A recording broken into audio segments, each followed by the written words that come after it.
The Celtics Talk podcast is presented by 24autogroup.com, 11 locations across New England. What's up, everybody? Post-game pod coming to you after the Celtics take down the Detroit Pistons. The Detroit Pistons. I almost forgot. There's been a lot going on today, Giles. And it's a long day for you. It was a long day. I had two things on my mind. First off, the people on YouTube have caught me. I have a nervous twitch where I tighten the mic, and people started calling me out on it. And now, so I'm trying to keep my hands down here. You know, like when I never know what to do with my hands on. Neither do I. So I'm kind of like, so I'm just like, try to do tighten the mic. I constantly am also shaking my foot. That's my thing. Well, we all have something. What do you got in your right hand there? Well, in my right hand, to take me away from the microphone, I have, if you're listening on the audio version, you cannot see this, I'm holding up a can of Samuel Adams Derrick White Ale. And this morning, I got to take a field trip. Giles has a glass over there, one of the mugs that I might have stolen. So we got to go out there, and the people were great, took us around, showed us how it's brewed, allowed me to brew it. So if the batch comes out terrible, that's on me. If you would be so kind, if you are a faithful listener of the Celtics Talk podcast, or even if this is your first time and you need, a little gateway drug to what goes on in this station, come hang out with us. Celtics post up Friday night, probably 11:30, after the Celtics Bucks, after postgame live, after postgame plus. We'll be at the Garden, but we're going to take you to the brewery from there too. What do you think? It's delicious. It's a nice white ale, so it's kind of, what you would expect from a white ale. And I just, the blend of spices, 10 of them. I did say 10. Did you memorize all of them? No. We'll save it for Friday night. For that. I could run down a few of them. I know coriander when I poured in the spices, there was a bucket of coriander and a bucket of mixed spices. But I said they probably should have gone 9 spices because that's Derrick White's jersey. But next batch. He takes a field trip, lets him know, you guys should have gone with 9 because that's his jersey number. He took it as constructive criticism. So I guess we should talk about the basketball game. Sure. Which portions of it made me want to drink alcohol because it was a little sloppy. Really? The first half was pretty jagged in terms of the Celtics got up and then they got sloppy and then I don't know, they didn't keep their foot on the gas necessarily. And yet you emerge, and as we detailed on our post-game program, a lot of season highs. Yeah. So what were the season highs? Sam Hauser, 20 scoring. points. Jaylen Brown assists. He had 9 of those. Derrick White assists. 11. And KP points. 26. Look at you. Yeah. Didn't even have to bring your notes. I mean, we're fresh off the show, and the Derrick White ale hasn't kicked in yet. So. Which of those numbers stood out most to you? I think it's the Sam Hauser 20 points because, as you mentioned, there were portions of this game where things kind of really tightened up. Credit to the Pistons who are, they're tough. Yeah. They just don't go away.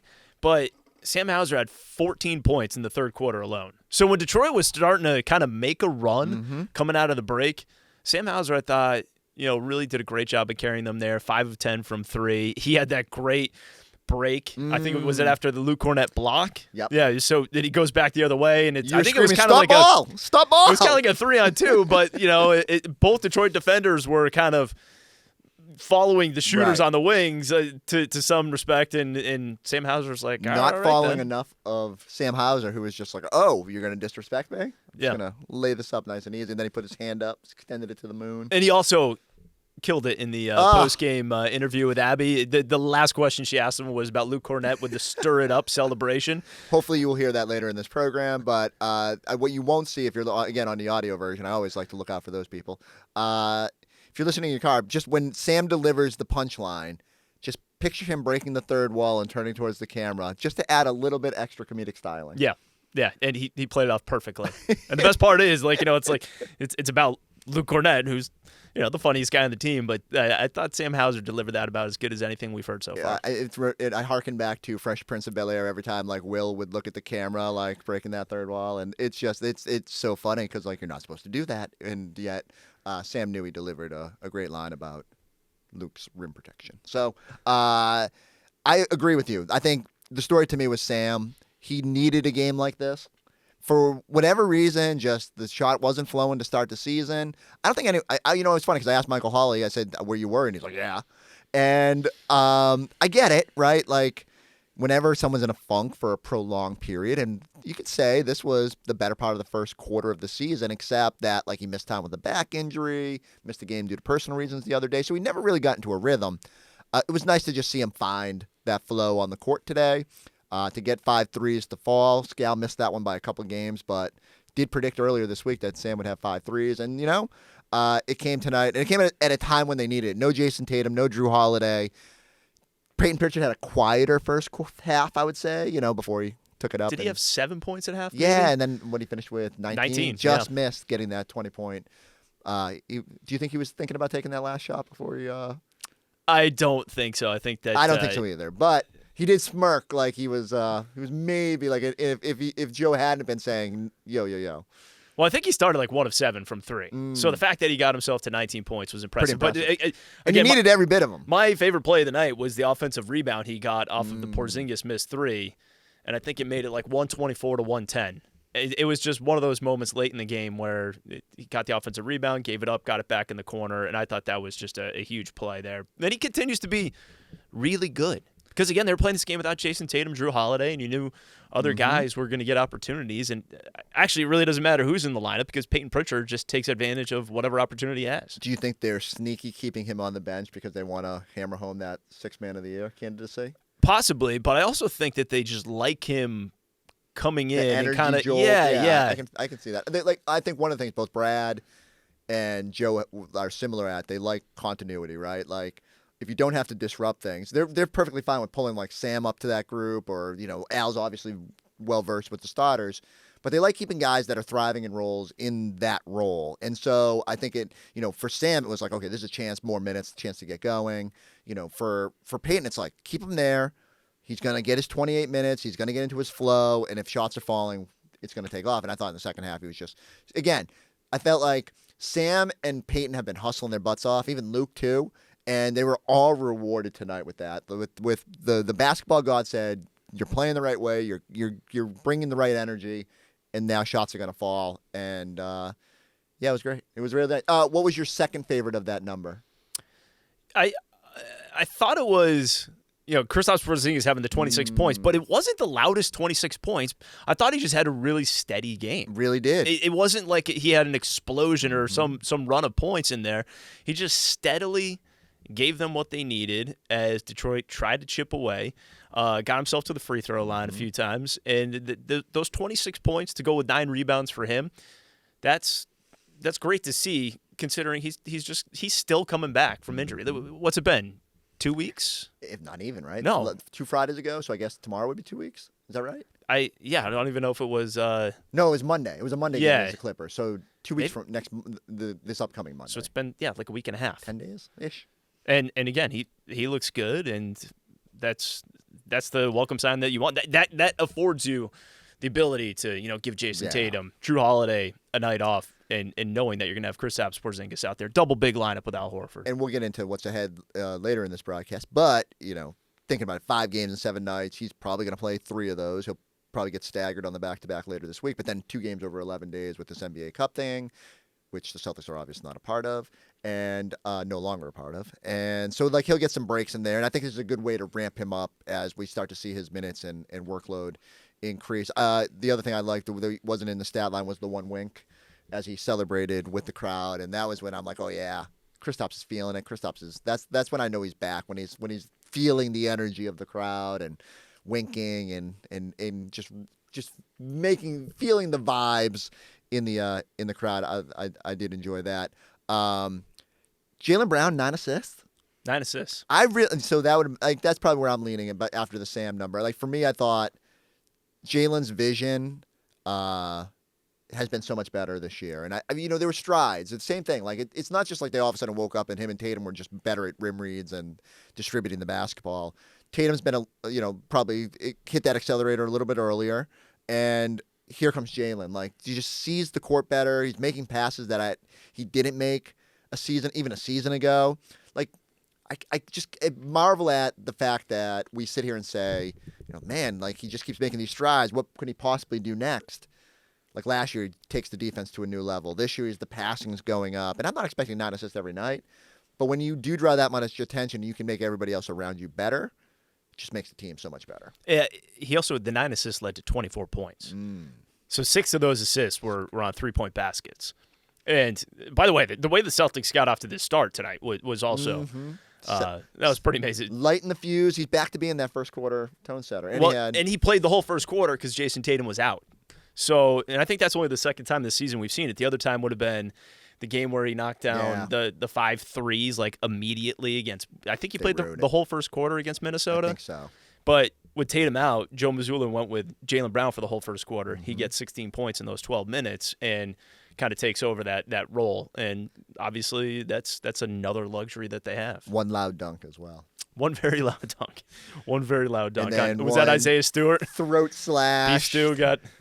Gravedigger is in full taking of bodies right now because, my goodness, from the Jalen Smith dunk to this one, Jalen's feeling it. He goes through, it feels like they come in batches, right? Like they always say celebrity deaths and threes. Like he right now, like Jaylen Brown dunks. Like there's another one coming. Yeah. I don't know, like one game coming up, he's going to dunk on someone else. We're going to be like, whoa, he did it again. Yeah. And then he'll take like a month off and just like knock down threes and do Jalen things, and then he's going to start dunking on people again. We're going to figure out who he's going to pick on either Milwaukee or Memphis. He couldn't do it to Marcus. I don't know if Marcus would. Marcus would not probably allow the dunk, but two, like I just can't imagine. Like I don't know, like the Boston Celtics universe explodes if that happens. I don't know. I don't think my body can take that. Yeah, well, it's supposed to be a celebration when Marcus comes back. Well, because this will be the first time that he plays. Yes, after missing the game last year. So. Yeah, and we can talk more about that later on because they've got them on Saturday. Let's wrap with this because we are chugging some Derrick White ale. Derrick White was very good in this ball game. He missed a lot of shots. I'm not like he didn't have, but what the ultimate sign that you're like really good at your job is when the shot's not going and every other thing he did impacted positively this team. I thought had a couple blocks in there, right, but the assist too, 11, just a steadying presence without Drew Holiday out there, his other stock exchange buddy. Yeah, and again he was really hot from 3 early on. Kind of got them going, and then it was more of the distribution that you saw later in the game, a couple blocks, a couple steals. He's just that guy for them. He's so good. He's dependable. And he actually didn't shoot the ball that well tonight. He kind of struggled from the field. I think he finished maybe like 5 of 14, maybe like 3 of 11 from 3. But, there was also that one moment, I think late in the game, late shot clock, where he put the ball on the floor and got the floater, and he's just so dependable when it comes to that kind of shot, especially when they needed it, because Detroit got it to what, within 5? 5 or 6. I think it was 5, even late. 5, wow. And the play that stands out is there was like a little, he got the ball in the paint and could have tried to force up another floater. KP was at the rim. He just lofted it right up there. It was dunk, and I was like, okay, that's it. Yeah, that's the game right there. And, credit. Derrick continues, especially in the fourth quarter, to make the big plays. All right, here's more from our postgame show. The Black Friday countdown starts now. Drew Carter here with Slam Dunk Specials from Nissan 24. Lease a new Nissan Rogue for as little as $199 a month, or lease a new Sentra for as low as $124 a month. We want to buy your car, and we'll give you top dollar for it. Plus, get 24% off any brake replacement or coolant system services. Score your Black Friday deal before the final buzzer. Shop online at Nissan24auto.com. Gear up for more in the year of 24 at the award-winning 24 Auto Group. This is our year, and we want to celebrate it with you. That's why we've got sales and service specials, giveaway contests and prizes, and fun family events happening all year long. So tune in every 24th of the month for the latest year of 24 news and offers. With 10 convenient locations across Massachusetts and Rhode Island, and 8 top brands, we have the knack to save you more in the year of 24. Visit us in-store or online at 24autogroup.com. Celtics led by, 19 at one point early in the first quarter, and they're up 14.5. Detroit kept keeping it close and fighting their way back, Eddie, but the Celtics able to hang on and get their 18th win of the year. Yeah, they were, man. I think they took care of the ball a little bit better in the second half. They didn't turn it over as much as they did in the first half. And then on top of that, I thought they shared the basketball. They moved the ball.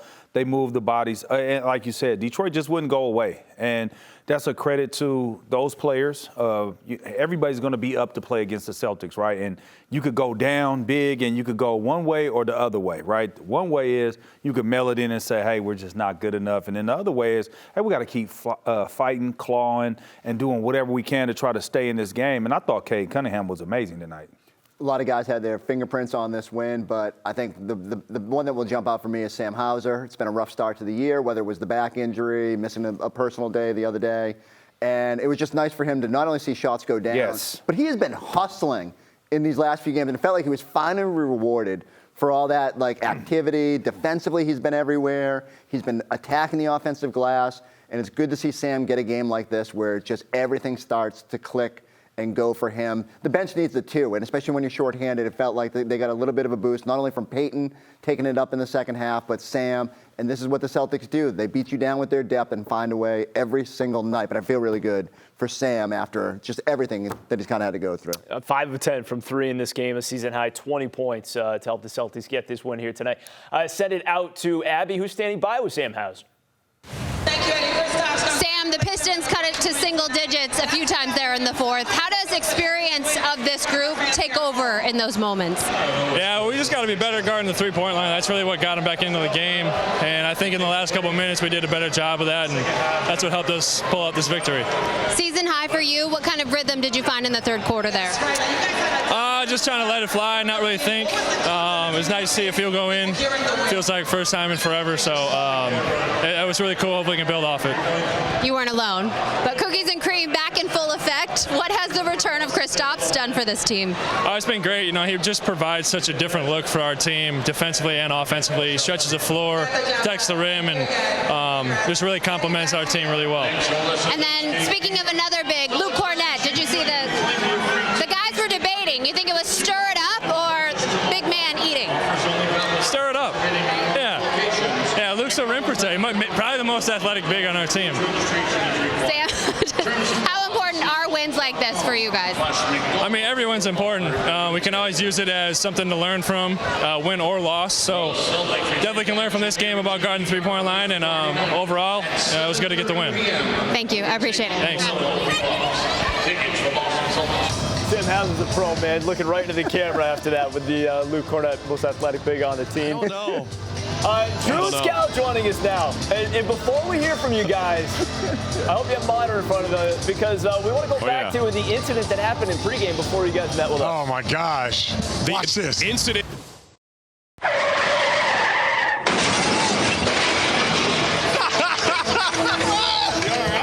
You see how Drew put the mic up to laugh?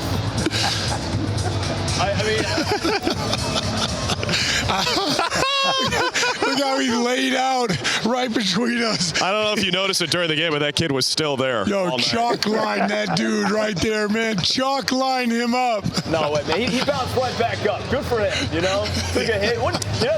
He's just playing hard. He's just doing his thing, getting back down the floor, playing hard. Scout's got to throw a shoulder out there. All right. As far as this game goes, Scal, your thoughts on tonight and the Celtics able to kind of hang on against a pesky Pistons team? Yeah, I give the Pistons a lot of credit, man. They came out so flat, going through the motions. They look like last year's team. They bounced back. They played hard. And I liked it because it challenged our guys. It forced us to have our higher pickup points on Kate Cunningham. It forced us to rebound the ball better. And we answered all the calls. I get it. A lot of people look on paper, oh, the Pistons. They're the Pistons because of the first 6 minutes of this game. What they'll learn how to win, but it was a good challenge for us. This could have been a trap game. We got a back-to-back coming up. We're talking about 5 games in 7 nights.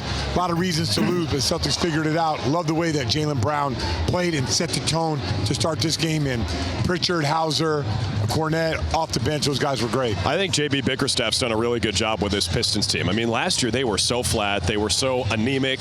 I know you were surprised that they lost so many games because they just, if you look at their team on paper, it's not a team that should lose 65 games or whatever they lost last year. It's certainly not one that should lose 28 in a row.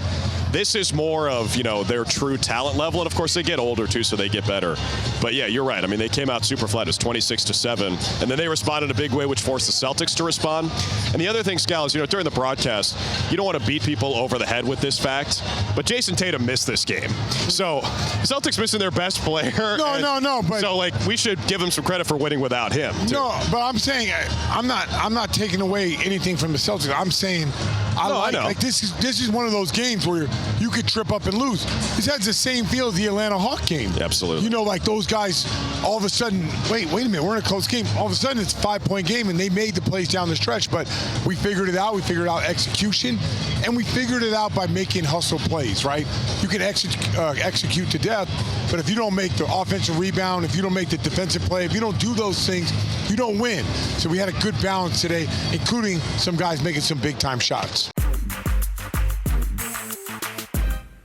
Jaylen, on that note, with the kind of playmaking improvements that you've made, we see you a lot at shoot-around at practice, working with the assistant coaches on just making different reads. But what does it actually look like in practice to go and improve, over the course of your career as a playmaker? Like, what are the kinds of things you're doing in practice, during the summer to actually get into a position where you're now having 9 assists and it's not that unusual? Yeah, I just think, one, experience, is the best teacher, and then just maturation of the game, Earlier in my career, a lot of the things that people could say, I've been able to improve and I feel like if I got put in that position that I could show that, it's just different. I'm 28. I'm coming off of a great season last year. I pride myself being able to make those plays over and over. But, on our team, whatever our team needs, I think that's the most important thing defensively. You want me to pick a guy up full court, guard the best player. If you want me to, play off ball, play on ball, be a cutter, guard a big, just having that versatility, I think just adds to our team and our value. So I pride myself on that as well. But if you put me in that position, I think you'll be able to see that there's definitely been growth. Jaylen, the dunk on Stewart, usually doing the seatbelt thing now, but you did the throat slash. Can you talk about what brought that on? Just caught up in the moment, I guess. Big play. I think that the NBA and the PA are, sensitive about the gestures and things like that. So got to be mindful of that. You expecting to hear from them, the league, maybe on that? Oh, yeah. And then Stewart, later on, sent you into like the third row with a push on a rebound. How do you kind of keep your emotions in check? Because obviously that probably was about the dunk. Yeah, or not. I feel like he's always doing stuff like that. I think that is how he plays the game. But my focus was on coming out, running the offense, getting our team into the right positions. So I didn't want to get distracted, but definitely some going back and forth, and we not tolerating that this year from nobody. Jaylen, cookies and cream back in full effect tonight. Why do you guys work so well in that two-man game? I just think just always, just that connection, always looking for him. I feel like he's always looking for me, and I think that adds to it. Anytime he's on the floor, especially when KP is like being great defensively at the rim, like I gotta get him a shot. I gotta make sure that because that's what when he's like that takes our team to another level. So like you protecting the rim like that, man, you can shoot as many threes as you want. So just always trying to find him. Always trying to take care of the big. He's working down there, so reward him, get him some shots, get him feeling good, because that helps our team. Jaylen, obviously the big dunk on Stewart or KP, going over the crowd and pumping them up, felt like there were a lot of big moments in this game, like crowd pop moments. How much do those individual plays, those big moments where the crowd erupts, sort of push you guys forward, and how much do you thrive off those?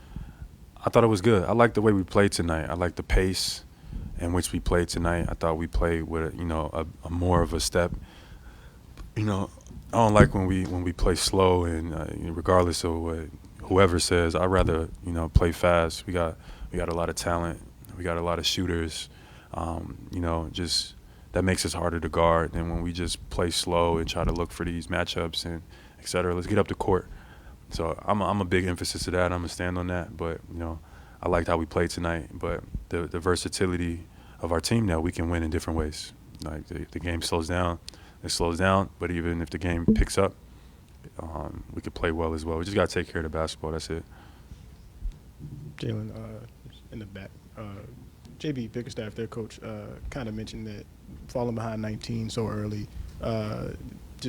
it was difficult to climb out of that kind of a hole against a team like you guys. I mean, they shot 50% from the floor, 50 from three, and they're still down like 14 at half. Do you guys get a sense, especially when you come out and pile up the way you do in the first quarter, that you're putting teams in like a tough spot where they have to kind of be perfect for 3 quarters to even give themselves a chance, you know? Yeah, credit to Detroit. They played well. They shot the ball well. They hit some big timely shots. But I think we did ourselves some favor by, getting into that front lead that we had early in the first half. But, Detroit, I thought they played well. That was one of their better games. So credit to them. Celtics Talk is presented by 24 Auto Group, where now through the end of the year, they are doubling your down payment at all 11 locations throughout Southern New England. Go to 24autogroup.com for more info. Kristaps, it feels like you have a really special connection with this crowd from the day that you returned this season, but even when you weren't playing earlier this year, just coming out and engaging with them. You had that big moment today where you kind of hyped them up, but how would you describe that moment and what you were thinking, and also just what your relationship with the city has evolved to be over the past 2 seasons? I don't know. It's just, honestly, it's just natural. When I got here, the fans showed me a lot of love from the first moment. And then obviously the success that we're having as a team is helping. But I knew it, if I have a moment like that in a game, that especially that crowd that's sitting on the baseline, they're always super engaged, So you got to enjoy those moments, and it's just, honestly, it's just happening naturally. KP, I sort of asked JB the same thing, but those big moments, like you going over to the crowd or seeing Jaylen's big dunk, how much do those fuel you in the game? Like watching a teammate make a big play, you making a big play and hyping up the crowd, like do those push you forward? Like how much does that, impact your game on the court? Of course. Especially for us, I think it's a big home court advantage. Our fans, like even we had a tough moment, like in the fourth, I think they kept on hitting threes and like we couldn't get anything good going. And then it was it was a moment when the crowd just started like getting itself kind of to ignite us, right? And those are like the special moments. Those are like the synergy moments between the fans and the players, And for us, I think it's compared to other teams, I think it's a huge advantage here. Speaking of celebrations, what do you think of Luke's? I mean, he's I didn't see. Did you see the stir it up tonight? Oh, he did the stir up again there? Oof, he got like the finger wag the other night. Oh yeah, the Mutombo. Luke's a character, and I'm sure we're gonna see some more like good interactions from him. And then I know I asked JB, but what is it about the way that he sees the game that works so well with the way you play? JB? Yes. Yeah, I think he's just he tries to. He does a good job of trying to read the team, right? Who needs to get a touch, who hasn't, who we need to get going. And he's good at that, and if he needs to, take more responsibility and attack more and create more, he does that for us. And we already know what he gives us defensively. His physicality, when he's engaged like this, he's one of the best players in the league, in my opinion. But yeah, what we love about him is he's going to make the right play, and he's going to give the team what the team needs in that moment. Kristaps, when you guys, at this stretch of the season, there's a couple guys rest here and there. There's different lineups, different combinations. It just feels like this team is full of guys who know what their roles are, but then when you take a couple guys out, they can expand their roles. Right. Jaylen did it, but Peyton, Sam, what does it say about this team? Not just their basketball ability to do it, but their mental ability to kind of say, tonight I need to be in this box, but now in this next game I need to be this, and they can do it. Yeah, I think the cool thing about our team is that even if on certain nights, let's say, I don't know, Peyton or Sam, they have a smaller role because we have everybody playing, they still play like they play, they still play the same way. It's just some nights they're gonna have those shots. Some nights maybe they won't have those shots, and it varies, right? The minutes might go up and down, but everybody's so professional, everybody's so locked in and so ready for the moment that, as you said, like when people are in and out, it doesn't really matter because people are ready and hungry to get that extra minutes, shots, or whatever it is. So, and that just speaks about the character of the guys that maybe are not getting the minutes they would get on a weaker team, and that's why we're so good. And end of third quarter, should Jaylen have taken that heave? Say that again. End of the third quarter, do you think Jaylen should have taken that heave? 100%. You saw me. No, I was like, come on, man. It seemed like you guys were like, no, did you guys give him some? Gave me some BS excuse. Oh, I didn't catch it properly, mate. No, you didn't want to shoot it. See, next time you got to shoot it 100%. Kristaps, with the amount of weapons that you guys have, just thinking back to other points in your career when there was more pressure on you to be the guy and to score a lot more, just how has that contributed to making your time here in Boston a little bit more enjoyable playing here? Sorry, I didn't catch the first part. Just with the amount of weapons that you guys have, not having as much pressure on you to score and stuff, like how does that make the experience playing here better? Yeah. I mean, I don't know. As a player, you always want, more shots, more minutes, more role, more, I think everybody feels like that all the time. It's just a matter of us, like, controlling our own, like, egos and stuff and playing as a team. I don't know if it's, like, something I enjoy. I'd rather shoot 40 shots, you know what I mean? But, no, it's of course, it's a privilege that we have such talented team.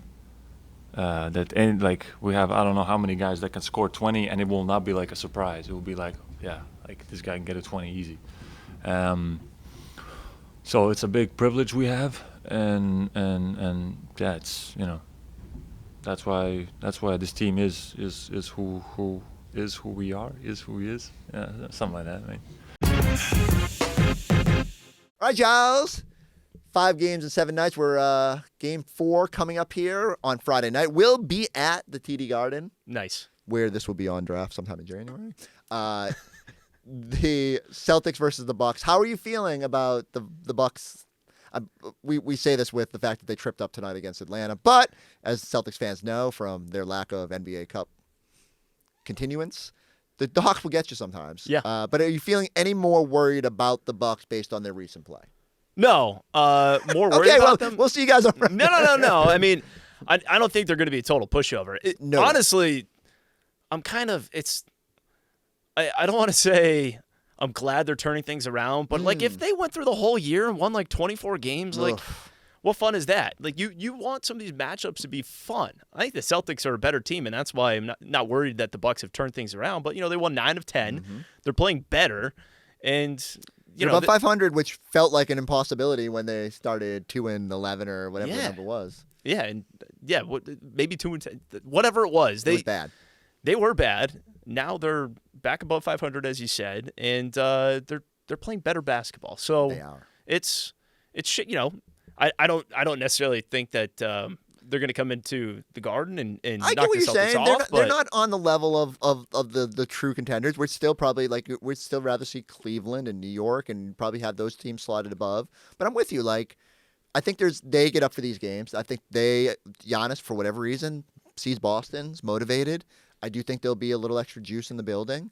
And don't forget Giannis and Jaylen last time they won head-to-head. Oh, that's right. Right? Mm-hmm. And because they haven't played since, have they? I don't think so. When Giannis had the elbow Jaylen. Yeah, I forgot about that. The Giannis is a child comment after the game, and then Nike a few days later.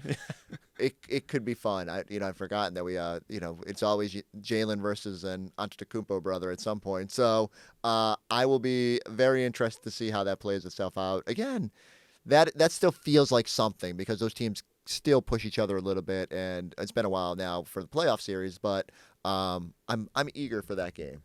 And then Saturday, we roll right into it, Marcus Smart. Yep.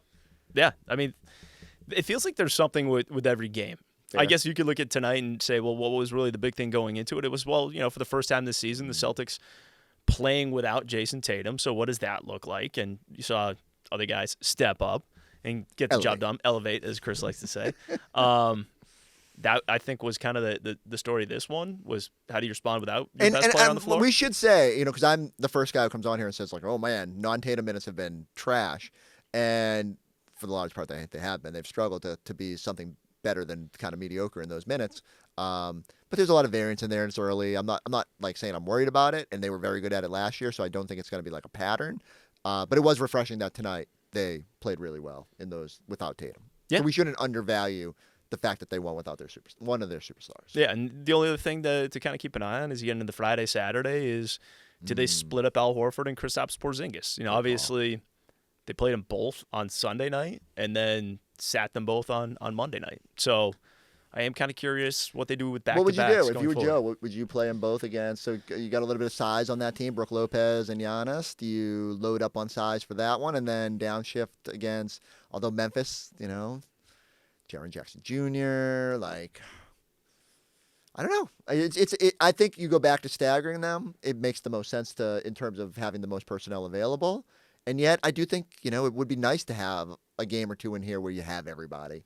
Yeah, and I don't think Joe's afraid to sit them both on the same night either because they did that a few times early in the season when Porzingis hadn't come back yet and Al Horford wasn't playing on back-to-backs. And you would have Luke Cornett, who, by the way, 9 points, 8 rebounds. Solid. Yeah, very solid night for Luke Cornett, who won the Tommy Award. And then Nimi Keita, who didn't play tonight, but obviously has been giving them some decent minutes as well. I'm going to have to go back and check what the center rotation looked like against Milwaukee and who thrived in that situation. Obviously before KP, I wonder. Here's the thing, Al Horford. Always. It feels like always against Milwaukee. Always. He loves playing against Milwaukee. I think we have to pencil in then that Al is playing Friday night. We'll see if they decide to give KP the extra day off or if they trot them both out there. Wouldn't it also, because Porzingis was, that was the Marcus Smart Porzingis trade, the whole thing. So for him to be kind of playing that game on Saturday, the 3-team trade they had going on. I'm going to ponder that over another Derrick White ale, but right now I need to go drive in the snow, which kind of sucks. Golf season. Is it really snowing outside? I haven't even looked. I've just checked the cameras at my house, and I am already despondent. So my children have a 2-hour delay. There you go. Good for them. I wish we got a 2-hour delay every now and then, but no, we'll be here. We'll be back on this podcast on Friday night after the Celtics game, after Celtics post game, after Celtics post game plus and post up. So everybody go like, subscribe, check us out on the YouTube page. Go check out Sam Adams' Instagram page and be ready for the next Derrick White release. Cool. We'll catch you next time on the Celtics Talk podcast. See ya.